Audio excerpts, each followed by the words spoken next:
আসসালামু আলাইকুম। আপনাদের সবাইকে সোহান এগ্রো চ্যানেলে স্বাগতম। আপনারা দেখতে পাচ্ছেন আমার যে হাঁসগুলো এখানে প্রায় 25-30 মতো দেশি মুরগি ও চীনা হাঁস আছে। আর আপনি যদি দেশি মুরগি চীনা হাঁস থেকে লাভ করতে চান তাহলে অবশ্যই আপনাকে খাবার খরচটা কমাতে হবে। খাবার খরচটা কমাতে হবে প্লাস আপনাদের খেয়াল রাখতে হবে যেন তাদের গ্রোথ বৃদ্ধি এবং তাদের ডিম পাড়া যাতে না কমে, এদিকেও খেয়াল রাখতে হবে। এজন্য আপনারা যদি ফিড খাওয়াতে যান বা আপনারা যদি লেয়ার অন খাওয়াতে যান তাহলে অনেক খরচ পড়ে যায়।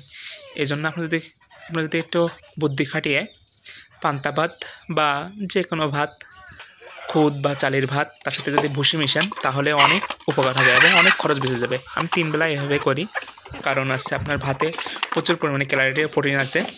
ভাতে আপনার 3 গ্রাম প্রোটিন, 100 গ্রামে 3 গ্রাম প্রোটিন থাকে এবং ভুসিতে 100 গ্রামের 17% প্রায় প্রোটিন থাকে। এজন্য আমরা দুটো মিশিয়ে যদি দেন তাহলে তাদের প্রোটিনের ঘাটতিও পূরণ হয়ে যাচ্ছে এবং তাদের ক্যালোরিও পূরণ হয়ে যাচ্ছে।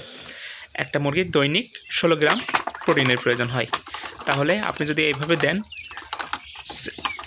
পান্তা ভাত বা ভাতের সাথে ভুসি মিশিয়ে খাওয়ান তাহলে তাদের প্রোটিনের ঘাটতি পূরণ হয়ে যাবে এবং তারা সঠিকভাবে ডিম পারবে, ক্যালসিয়ামের ঘাটতিও পূরণ হয়ে যাবে।